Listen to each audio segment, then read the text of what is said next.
Financial freedom বা আর্থিক স্বাধীনতা কাকে বলে?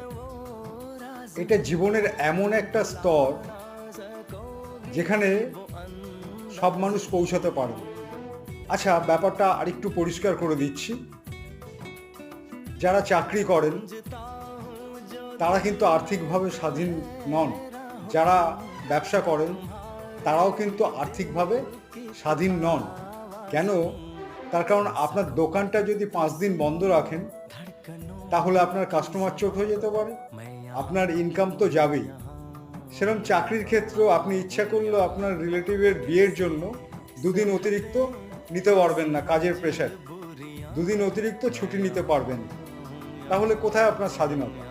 আপনার পয়সা তো কাটা যাবেই বা ছুটি কাটা যাবে, ছুটি মানেই পয়সা।